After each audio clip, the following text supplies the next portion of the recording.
A road north of Yanmas, Wheel Day, first week of autumn, 4718. Leaving Orvestikar Manor behind, the companions continued their journey northward, the phantom steeds carrying them swiftly across the dry, windswept plains. The morning sun climbed higher in the sky, casting long shadows across the rugged landscape. The towering peaks of the Fog and World's Edge Mountains, a constant distant presence, looming like ancient sentinels as they rode. The dirt track eventually wound its way into a shallow valley, nestled between high, rolling hills. The vegetation here was thicker, the dry grasses giving way to patches of green. This was the approach to tall grasses, and they could see why the cavalry had chosen it, as the bend of the valley meant the caravanserai itself lay reasonably well hidden from prying eyes. The valley seemed quiet here, almost too quiet. As they drew closer, there was no sign of life, no smoke rising from chimneys, no movement along the old trails that led to the site. It was as if the place had been abandoned, but of course they knew better. The soldiers occupying tall grasses were likely under strict orders to remain hidden.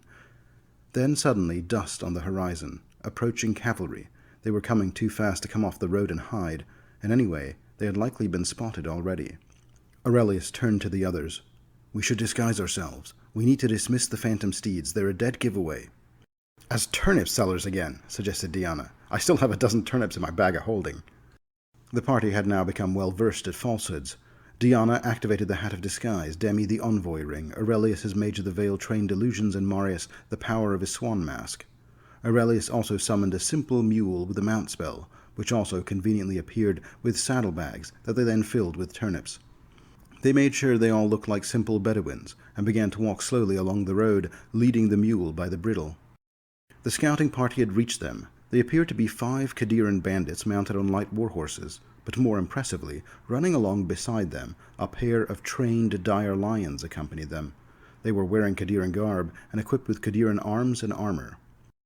"You there," cried the leader in accented Taldan. "Hand over any supplies you may have, and you will leave here with your lives." Aurelius switched to native Qadiran and said, "We are but humble turnip salesmen.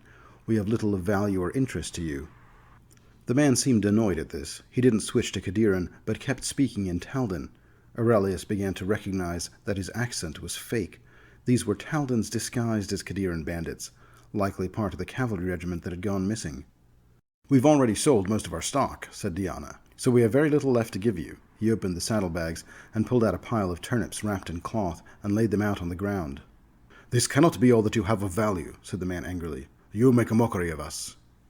One of the other men, however, did dismount and began to collect the turnips from the floor. "Hey," said Demi, flashing hot with anger. "That's 12 silver pieces for the turnips." The leader looked at her with surprise. "Can you not tell we are bandits? We are taking what's yours, and we are not paying." "And we," said Demi, taking a confident step towards the leader, "are not just giving away the last of our stock. 12 silver pieces, please." "Enough of your games," said the leader and drew his sword. "We will take your turnips from your cold dead bodies." Demi sighed. She cast another deep slumber spell, targeting not the disguised soldiers, who might resist her magic, but the horses first, as this would prevent the soldiers from escaping. The 5 horses slumped to the ground. The Taldan soldiers, surprised by this, were almost all nearly crushed by the collapsing beasts. Diyanah and Marius then got the drop on them, and a couple of the soldiers were knocked out cold before they could even react. The others drew blades as it dawned on them they were not dealing with humble turnip salesmen. The real problem, though, was that as soon as the soldiers were engaging Diyanah and Marius, the well-trained lions behind them leapt into the fray as well. The enormous Taldan lions could shred a man in seconds, and although Marius sported a thick shield and Diyanah's monk reflexes allowed him to leap aside from the first of the pouncing cats, these beasts would soon overwhelm their front line. Demi began to sing to strengthen her allies. Aurelius tossed Rodrigo into the air and then enlarged him to giant eagle size. The great eagle taloned and bit at one of the lions, distracting it from the fight. Marius and Diyanah then turned their attention to the other lion, as together they stood a better chance against it. They did their best to ignore the 3 warriors who were also attacking them. Demi didn't, though. The dignity's barb was now in her hand, and she put several well-aimed crossbow bolts into the chest of one of them. He died with a soft gurgle in his throat. The 2 soldiers now withdrew from Diyanah and Marius, allowing the lion to deal with them. They came for Demi and Aurelius instead. Aurelius was used to this by now. He popped up a mirror image spell to protect himself from the attacker, and then stepped back using some simple daze spells to delay the poor soldier, and this made it nearly impossible for him to harm the wizard. Demi fought back, parrying the warrior's reaching scimitar with the bayonet she had attached to her crossbow. She kicked him back a pace and then planted a crossbow bolt right between his eyes. Diyanah and Marius had overpowered their lion. Between the two of them, even the mighty famous North Tandek dire lions were no match. Rodrigo had stopped harrying the other lion as well. Some self-preservation instinct had kicked in, and it had retreated beyond the scything claws of the beast. That was okay. It had already bought them the time they needed. Diyanah and Marius readied themselves for another vicious fight with the lion, but Demi had reached forward and channeled another one of the powers of the envoy ring. Charm Monster, she activated. And then suddenly the ferocity of the lion subsided, and it simply came over and licked Diyanah's hand. Finally Aurelius was still toying with a soldier that was trying to cut through the mirror images and resist the dazing spells. "Hey," said Aurelius, "you may want to look behind you." "I'm not falling for that," said the man, thrusting with his scimitar as Aurelius grew impatient. "Just look, please. I'm not even really fighting you here." The man risked a glance behind him. The horses were all asleep. His friends were all dead or unconscious. One of the lions was dead. The other one was nuzzling up with a friendly purr to Demi. The man stopped for a moment, surprised at how swiftly his group had been wiped out. He looked about ready to break into a run.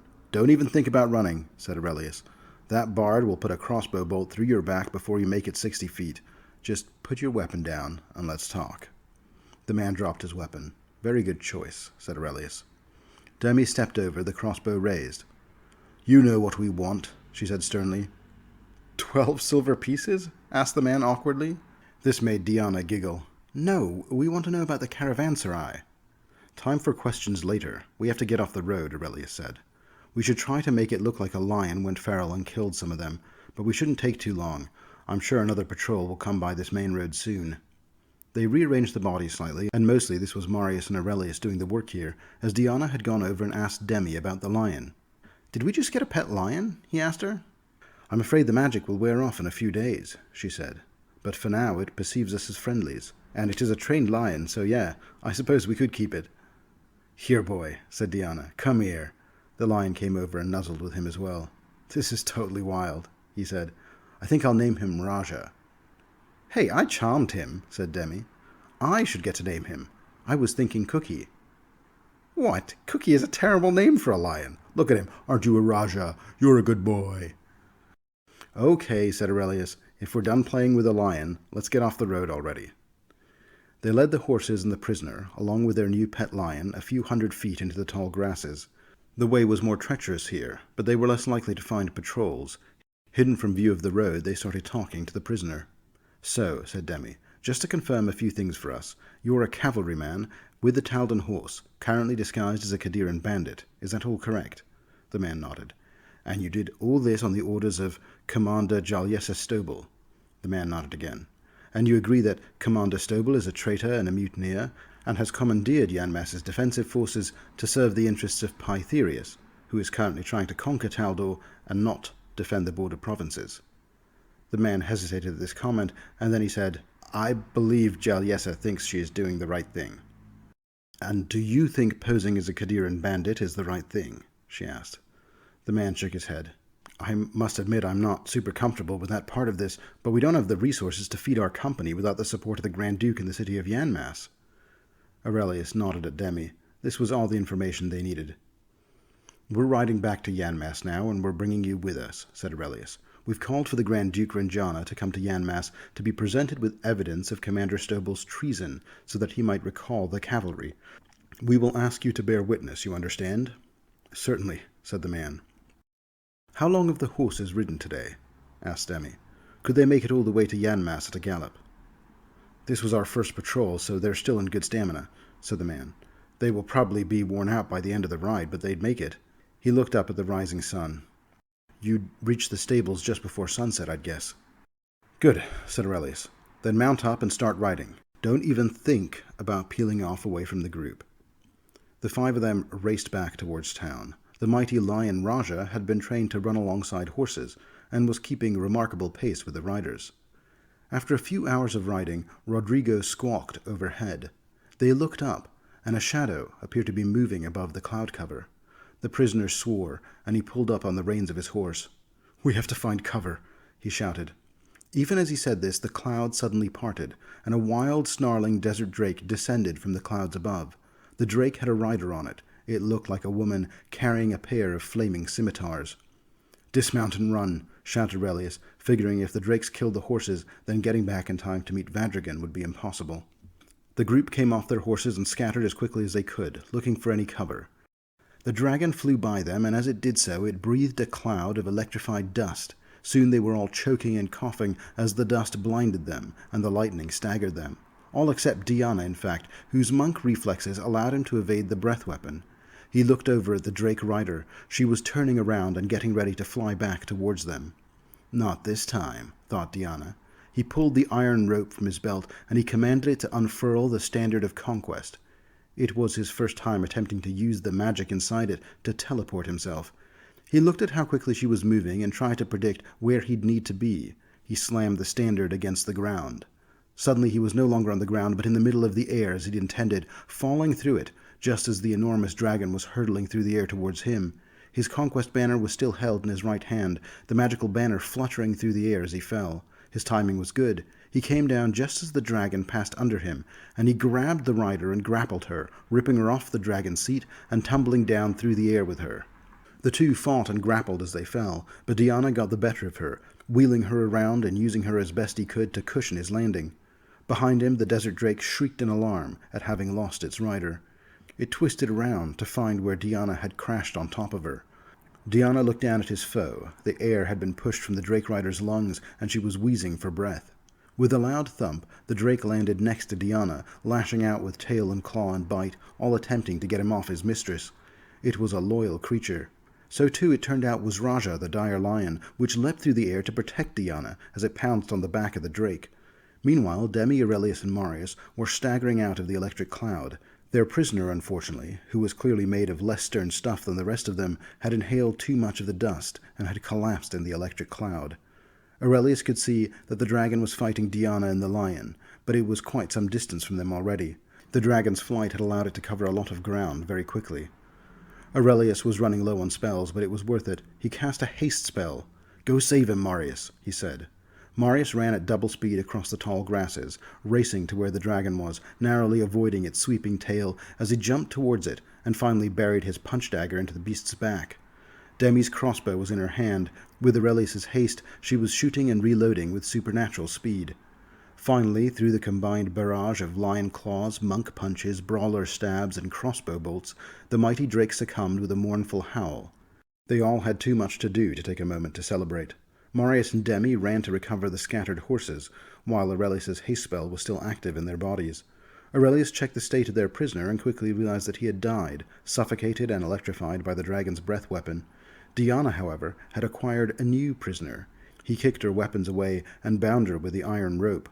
"Who are you?" he demanded. "I am Fathery Stoble," she said, full of fire in her eyes. "And though you managed to bring me and my drake down, you will not survive the day." "Fathery Stoble," said Diyanah. "How many Stobles are there? Are you another one of Jaliesa's siblings?" "No, I'm Jaundic's wife," said Fathery. "Jaliesa is my sister-in-law." Aurelius came over. "Hey, Diyanah," he said. "We have to keep her alive. We lost our other prisoner, so we'll need her to speak to the Grand Duke." "I will not help you," she spat at them. "Well, let's just hope the Grand Duke Rengiana has some way of making her talk," said Aurelius to his companions, "because she's the only evidence we have."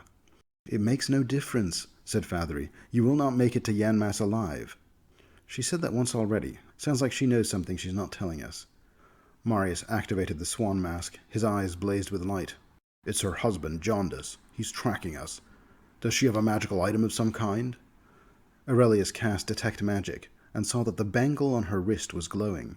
He attempted to identify it. Demi beat him to it. "It's a lover's bangle," said Demi. "Jaundice must be wearing one as well."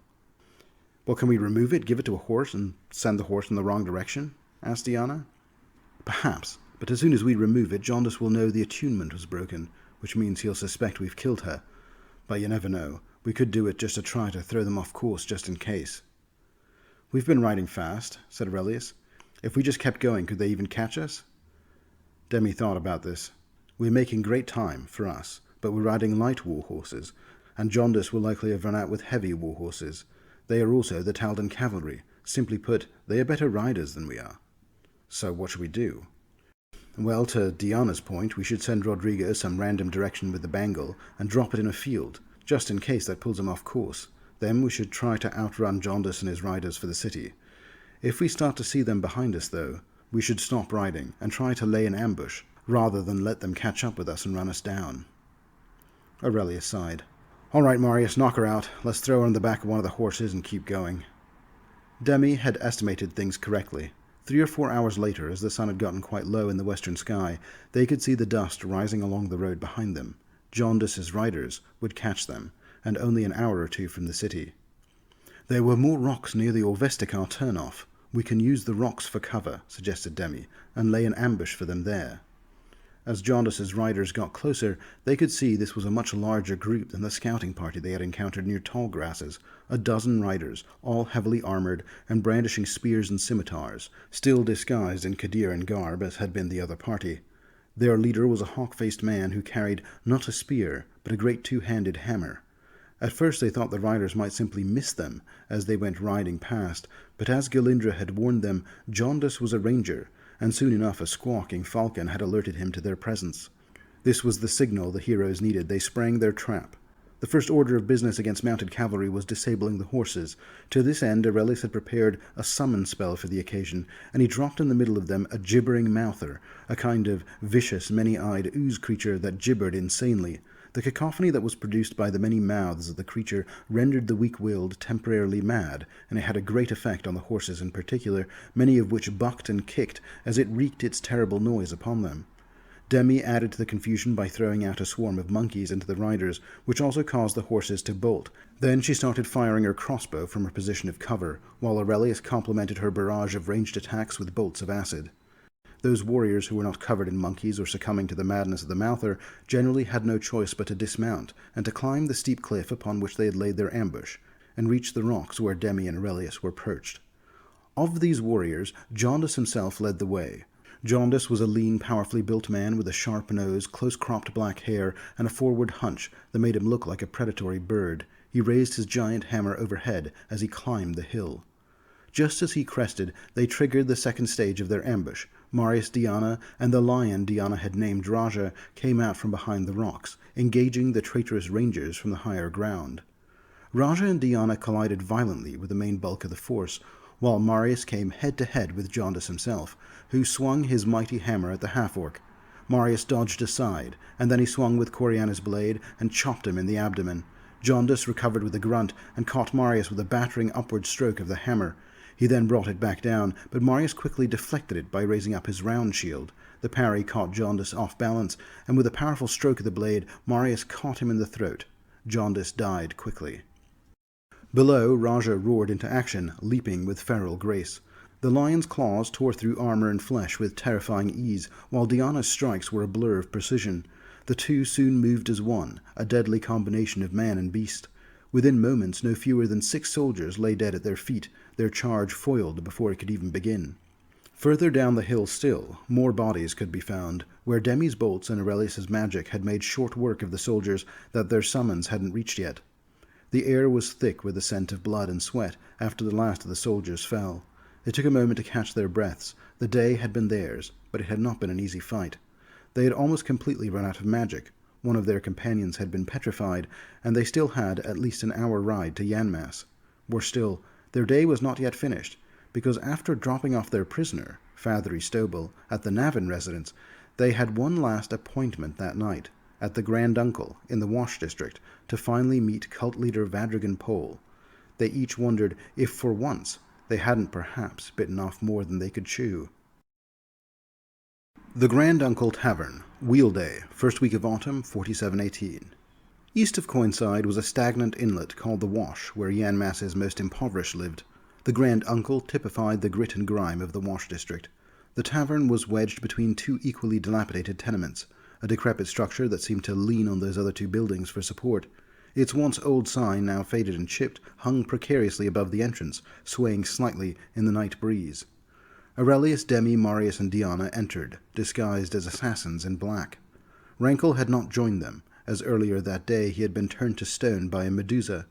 They had hoped that the High Priest Abrin Palliator might have been able to break the enchantment, but he had not prepared the appropriate spell, and it would be another 24 hours before he could try to release Rankle from his stony confinement. Diyanah's new best friend, the lion Raja, had unfortunately also been returned to the stables outside of town, as apparently lions weren't welcome in Yanmas. In any case, inside the tavern the air was thick with the smell of stale ale and sweat. The dim lighting did little to brighten the atmosphere. A few flickering lanterns cast long, distorted shadows across the warped floorboards. The ceiling beams, blackened by years of smoke, creaked ominously with each step taken below. The patrons were a rough-looking crowd, huddled in corners, or slouched over battered wooden tables, nursing their drinks with grim determination. The murmur of low conversation filled the room, punctuated occasionally by a bark of harsh laughter or the clatter of a tankard being slammed onto a table. The barkeep, a hulking figure with a perpetual scowl, moved slowly behind the bar as he lethargically poured drinks from chipped mugs. In the farthest corner, shrouded in shadow, a private booth stood separated from the main room by a threadbare curtain. This was where the companions had been told to expect the hooded man with silver eyes, and sure enough, as they crossed the curtain, they found him to be waiting for them there. Vaddrigan himself was as described, a tall, gaunt Nephilim with a prominent chin. His severe features, deep voice, and penetrating gaze lent him an undeniable gravitas. He wore the vestments of his twilight cult, blue and gold, and Diyanah noted, though they no longer affected him as they once had, embroidered with many overlapping circles. "We killed the cleric," said Demi, who they had elected as their speaker on account of her silver tongue and persuasive nature. "We are here to collect the second half of our payment." Vaddrigan indicated that a pouch had been laid out on the table. "It is there," he said simply, "for you to collect." Diyanah reached forward and grabbed the pouch of coins. It seemed real enough. He opened it up and started counting. 200 gold pieces. That would be 50 a head. Not a ton of money, all things considered, but then he wasn't sure exactly how much the payment was supposed to be. "You have proven yourself skillful and discreet," said Vaddrigan in his deep tone. "I have another job for you, if you would be willing to consider it." As he said this, Aurelius had a strange feeling in his chest. Thanks to his Mage of the Veil school training, he was able to cast spells without appearing to do so, so gently and carefully he cast a detect magic spell on Vaddrigan. Vaddrigan had no magical auras at all on his person, but Aurelius immediately knew that wasn't possible. A cleric of almost any kind would possess magical robes, a magical cloak maybe, possibly a magic weapon, most probably some potions and scrolls as well. At the very least, he should have the lingering magic of recently cast spells, but nothing. Aurelius tried to think of all possible ways to suppress magical auras. Suppressing auras was an advanced technique, very difficult to do. Misdirection, however, was a common workaround. Misdirection was a spell that allowed someone to displace magical auras from one place to another place, though typically in line of sight. Aurelius excused himself to Demi, since she was playing the role of the boss here, making it appear as if he had to go and visit a water closet. Vaddrigan watched him carefully, but didn't appear to interfere. Demi gave him leave to go, and then she turned to Vaddrigan. "Tell us what your other job entails." "It's very simple," said Vaddrigan. "There's a troublesome group staying at the Gilded Baldaquin on the 4th floor. I wish for them to trouble me no longer. I'm willing to raise the reward this time, 5,000 gold pieces all in, but I think I've proven myself to be a good patron. This time the full reward will be paid on delivery of their heads." Demi risked a glance around to see what Aurelius was up to. She needed to buy some time. "Describe these troublemakers to us," she said. "We need to know what we're getting into." Vaddrigan proceeded to describe, in a fair amount of detail, Demi, Aurelius, Diyanah, and Marius. Although he didn't appear to realize that Demi was an android, Demi hoped nervously that these disguises would hold up. Meanwhile, Aurelius was moving around the dingy bar, scanning for any magical auras. It was slow going. Demi and Vaddrigan had been speaking for over 5 minutes about this new job, while he was just looking around to find where Vaddrigan might have hidden his magic auras. Then, in one particularly dingy spot in the bar, he found something glimmering. Not a cluster of magical auras reflecting a collection of magic items, but the aura of a single illusion spell, specifically a major image spell. This spell could be used to create a visual illusion of an object or creature as visualized by the spellcaster. A major image could also be used to produce sound, smell, and even temperature if desired. The major image could be moved by any spellcaster concentrating on maintaining the illusion. Aurelius tentatively moved his hands to where the aura was glowing. He felt through it. Nothing. Maybe this was a misdirection effect, he suddenly realized. He used a missive cantrip to send Demi a private message. I don't think Vaddrigan is here. I think you're talking to an illusion. Try to touch him. Demi reached into the pouch of coins on the table. How about 20% of payment up front, she said coolly. After all, we do have bills to pay. Then she flicked one of the gold pieces from the pouch at Vaddrigan. Vaddrigan didn't move to catch it.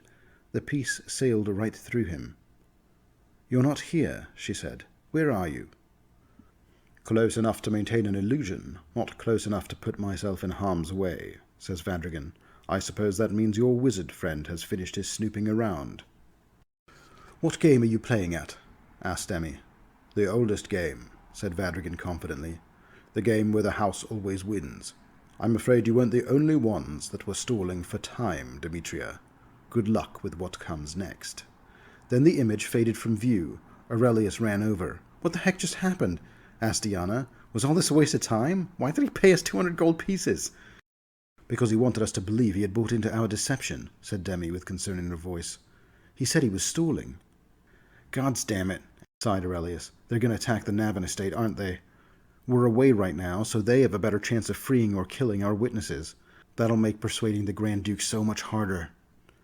No sooner had Aurelius said this, and suddenly and unexpectedly, a flying anthropomorphic pig flew into the bar. It's Yander, cried the pig. He's attacked us, and he's trying to get away.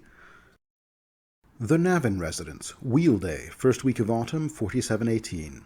30 minutes ago.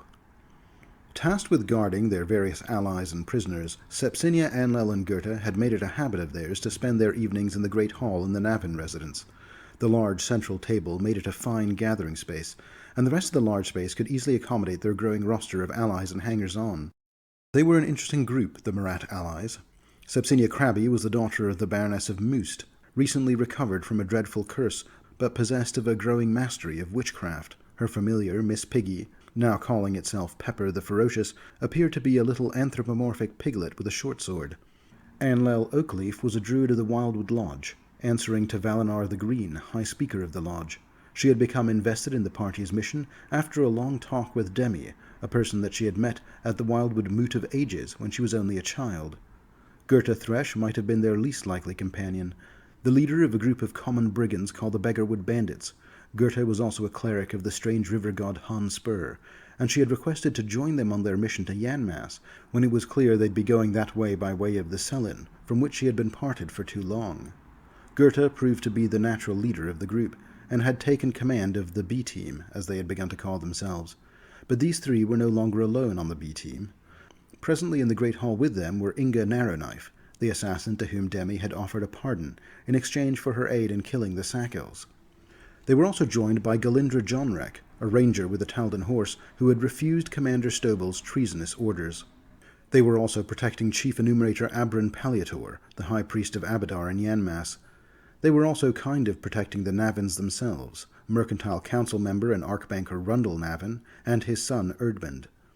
Finally, they had been entrusted to watch over the prisoner Fathery Stoble, sister-in-law of the treasonous commander that had absconded with the cavalry regiments, and who was in fact responsible for the increased banditry, as the cavalry themselves had been posing as Qadiran bandits and waylaying merchant caravans.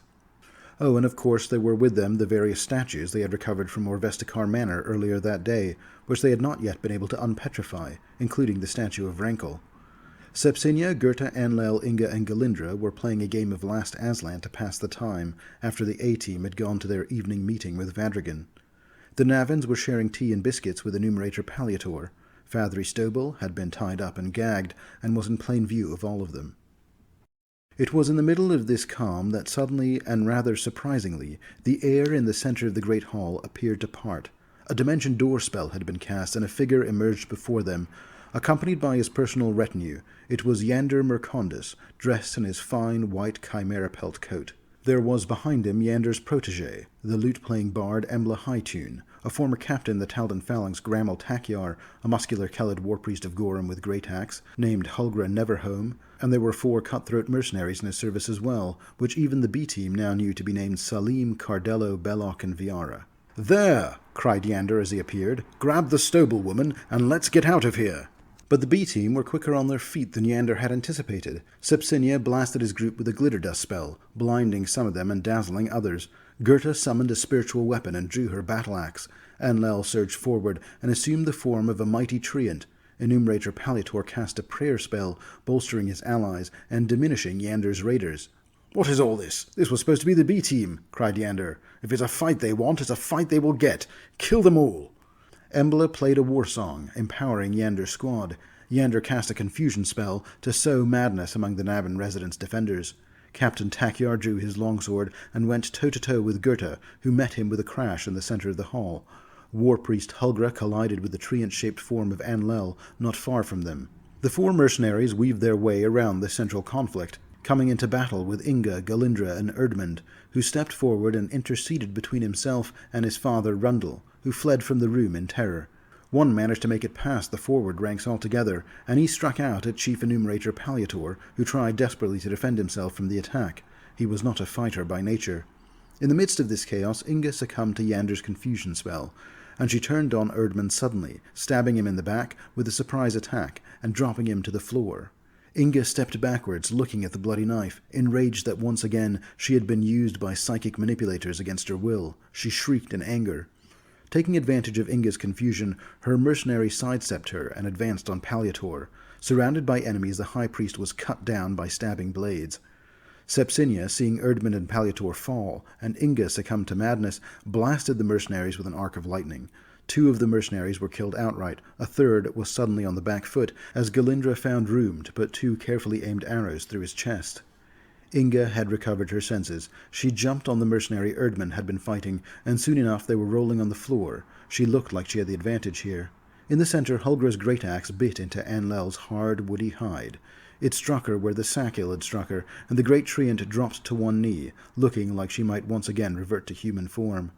Gerta delivered a powerful smash of her axe into Grammel, who staggered backwards into the magical trident she had summoned, and then, accessing the power of her god, she channeled positive energy, healing herself, Anlel, and Inga.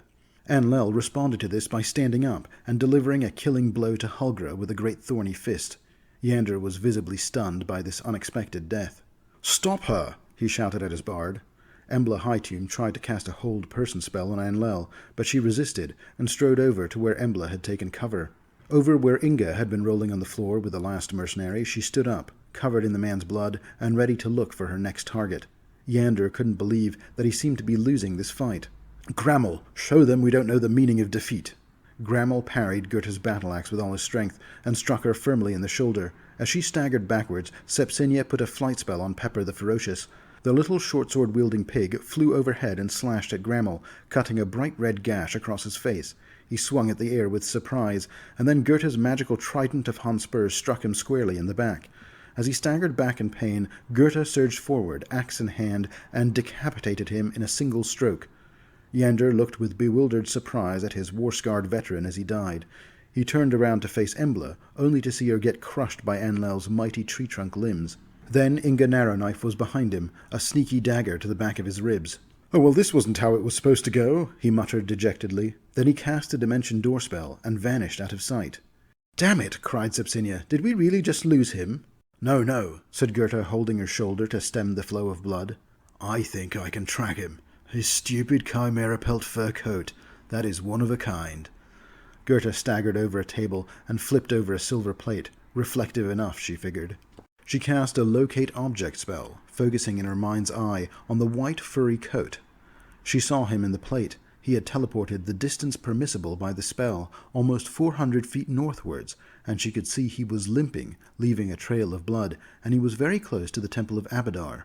He was probably headed up towards either the North Gate or maybe the Gilded Baldachin. Either way, the vicious stab Inga had left him with was causing him to hobble. "Sepsinia, how fast can Pepper fly right now? Because Yander is much closer to the A-Team now than he is to us." Sepsinia nodded sagely in agreement. "Miss Piggy, you have to fly as fast as you can to the Grand Uncle and warn the others what happened." Pepper gave her a serious salute and suddenly was off, flying out of the manor house, over the canal, and towards the Grand Uncle. The Grand Uncle Tavern, Wheel Day, first week of autumn, 4718. Now. The Grand Uncle was in disarray as a small flying anthropomorphic pig with a short sword blasted through the main doors. "It's Yander!" cried the pig at the group gathered in the back room. "He's attacked us, and he's trying to get away!" "Where is he?" asked Demi. "He just passed the Temple of Abadar a few minutes ago, as I started my flight over here." "Then getting close," said Aurelius. "I have a scroll of dimension door that will help us cover the distance." With a sudden flash, the party was gone, and they appeared in the middle of a street, where a man in a ludicrous white coat staggered towards them.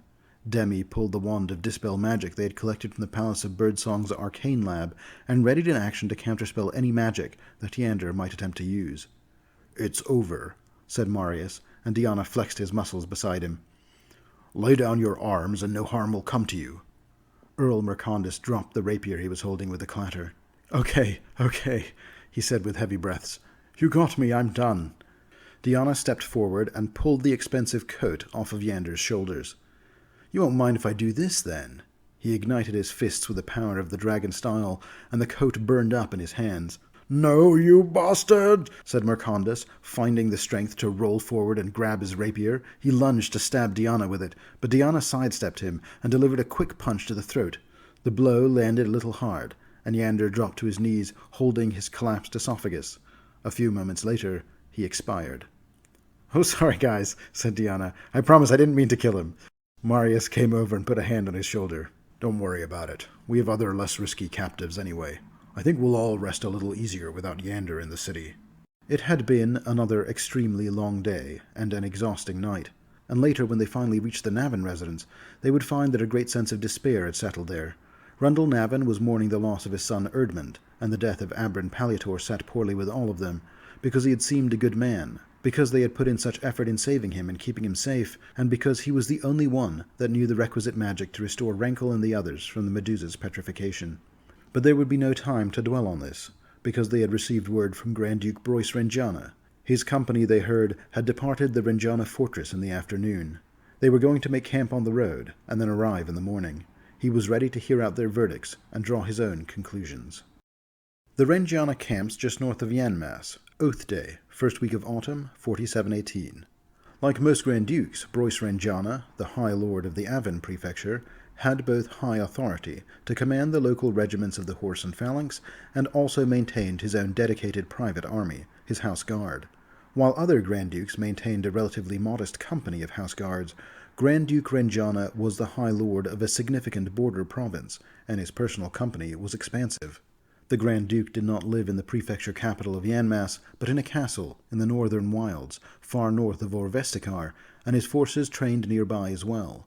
When they did come down as a company, they moved fairly slowly, because they brought with them all their own provisions, as well as tents and other camping supplies, so they would not be a burden on the city. Aurelius and his companions, once they went through the North Gate, would soon learn that the Grand Duke's private army had set up their tents on the outskirts of the city before the breaking of the dawn. At the gates they were joined by Baron Moston Custios, the High Lord of the city of Yanmass, and of course Lord Rudig Otten, High Seat of the Mercantile Council, though the remainder of the council had not come to meet with the Grand Duke. As Demi and her companions approached the encampment that had been set up by the Grand Duke's forces, they were immediately struck by the scale and order of it. Despite the early hour, the encampment was already meticulously organized, with rows of tents arranged in precise formations. The banners of the Rengiana family, emblazoned with the crest of the White Stallion, hung side by side with Taldan national flags, showcasing the majestic roaring lion of Taldor, both fluttering proudly in the breeze. The largest and most impressive tent dominated the center of the camp. Its entrance was open, revealing the interior to those who approached.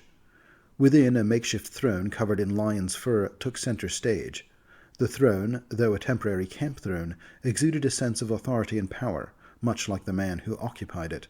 Grand Duke Broyce Rengiana himself sat upon the fur-draped throne, his imposing figure clad in armor that had been polished to a fine gleam, ornamented with golden lions. He was as Demi remembered him from previous encounters, his face stern, hardened by years of leading men on the border prefecture, his eyes sharp, calculating and assessing every situation. Around him stood elite members of his house guard, formidable warriors who had honed their skills in the harsh northern wilds, battling the giants and other threats that lurked in the fog peaks. The Grand Duke's forces, though not as numerous as the regular regiments of the Taldan Horse or Phalanx, were undeniably elite. The soldiers moved with purpose, their armors and weapons well maintained, their expressions focused and alert. They were also better paid than most military regiments, which certainly counted for something as well.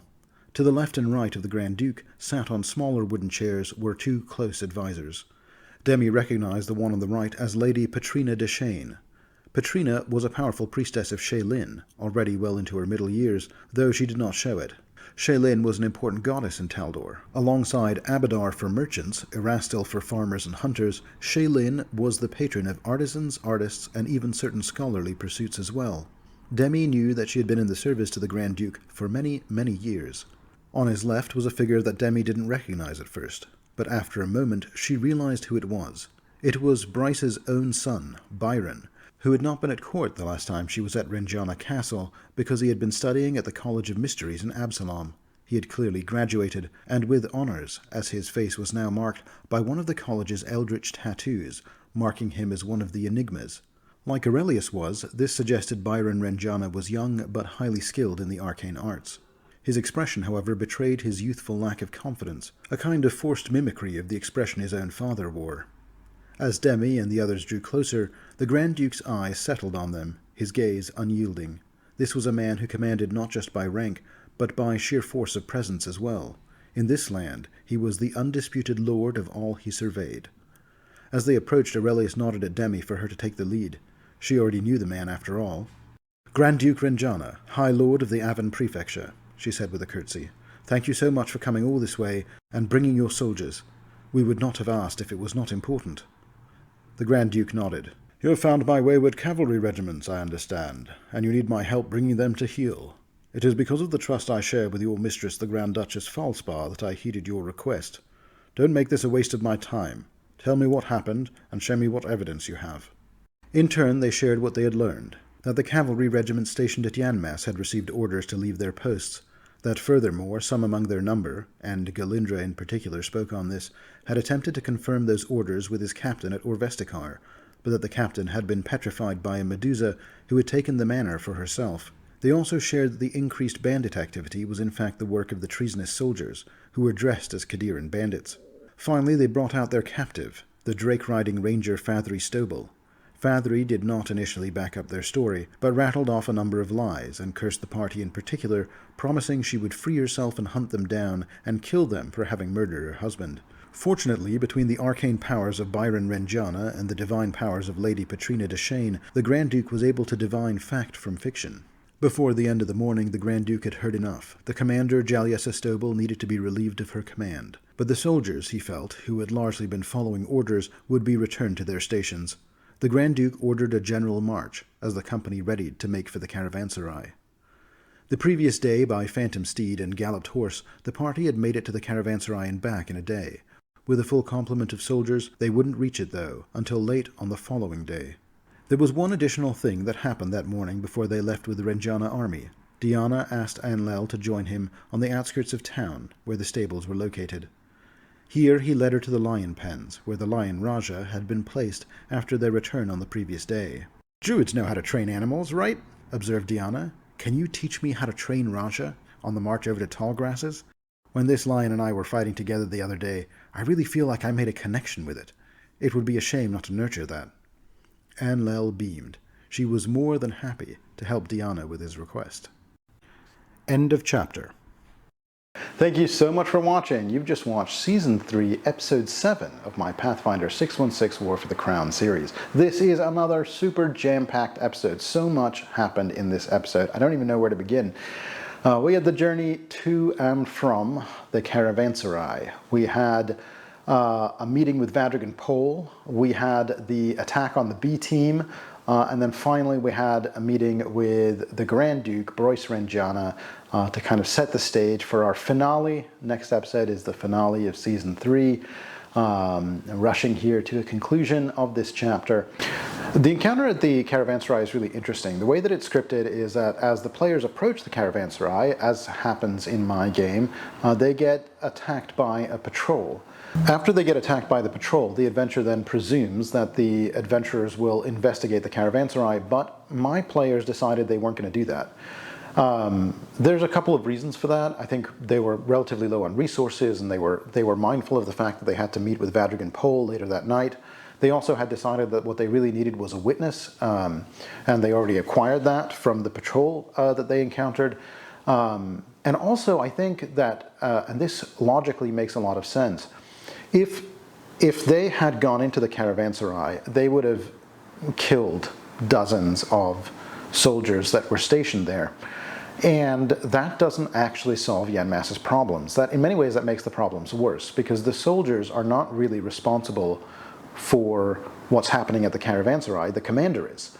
And so from a pure story standpoint, their decision to simply go to the caravanserai, abduct someone, and then just leave makes a lot of sense. But it meant that they essentially had left a whole dungeon on the cutting room floor, so to speak. Like, they decided not to engage with that part of the content. Now, fortunately for me as a GM, the adventure does have a few things that happen in and around the caravanserai that aren't the caravanserai itself. So one of the things is that the caravanserai has actually two drakes.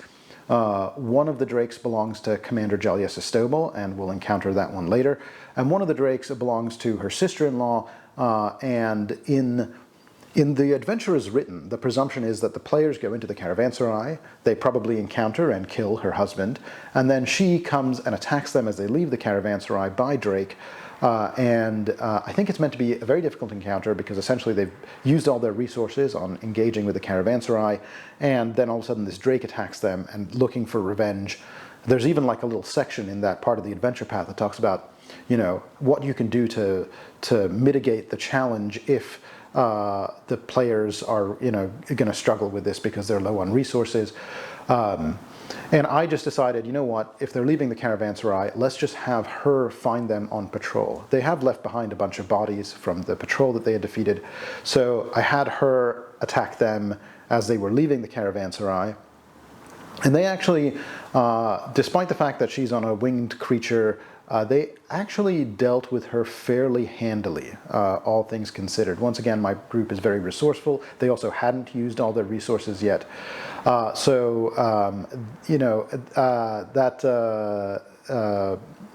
sort of dimension dooring on top of the beast to grapple her off the thing, I think was really cool.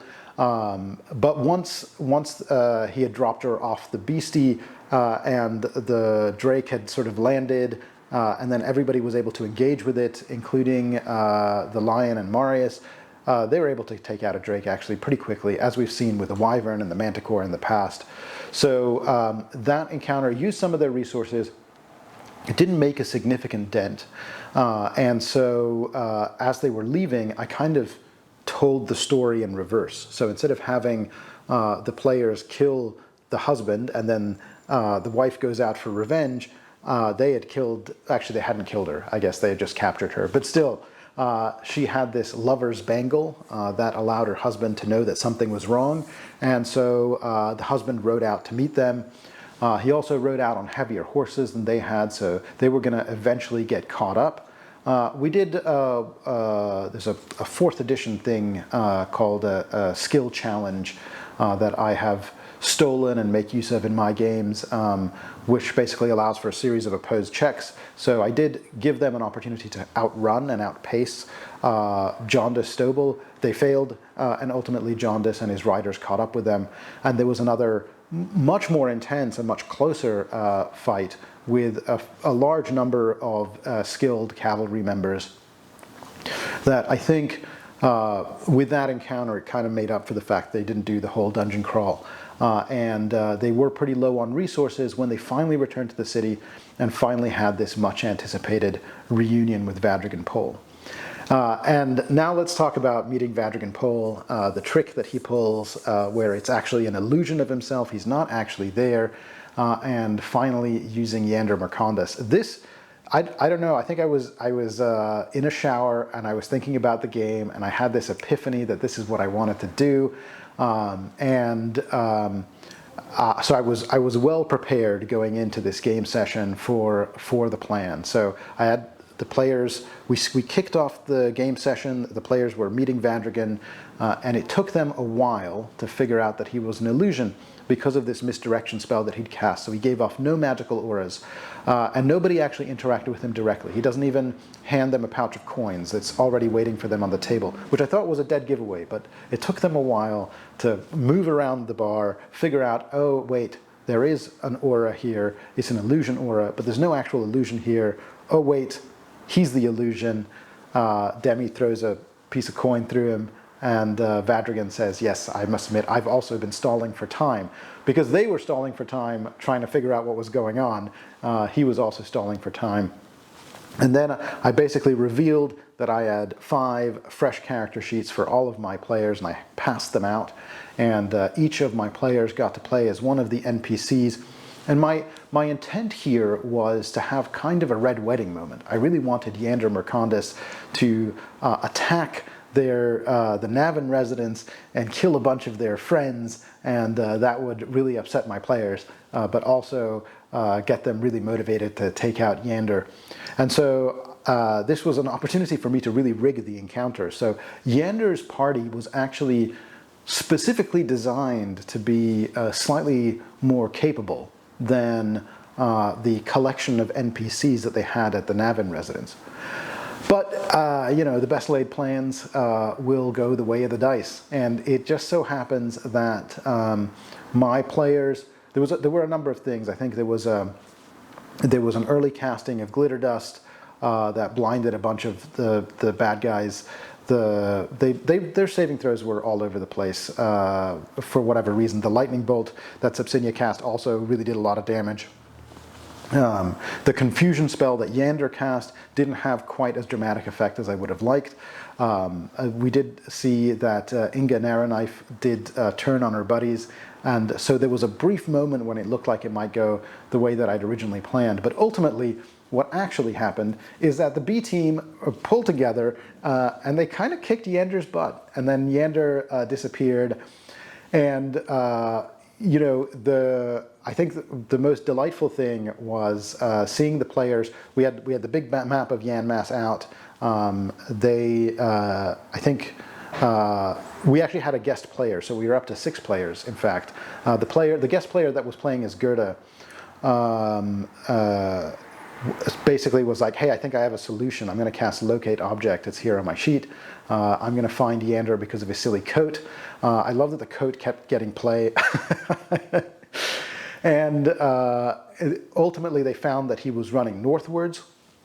And the way the map worked, there was the Navan residence, then way up there's the Wash, and there's where the players were encountering Vaddrigan Pole at this Grand Uncle Tavern. And they were much closer, in fact, than the B team was after he cast his Dimension Door spell because of the range that he can get on that thing. And they basically sent they sent Sepsinia's pig to go catch them and warn them to go after Yander, which of course creates that awesome moment where you know, Miss Piggy flies into the bar and says, Yander's getting away.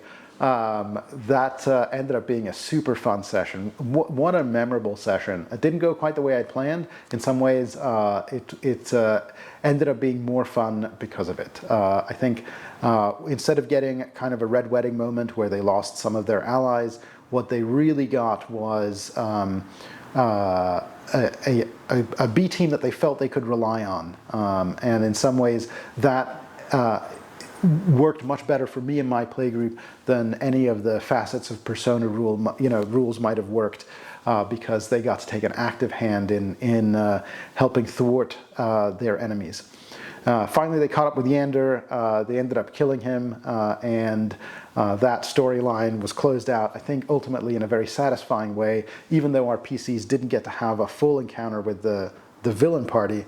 The fact that the NPCs got to have it meant that we still got to see all those capabilities on full display, so that was a lot of fun.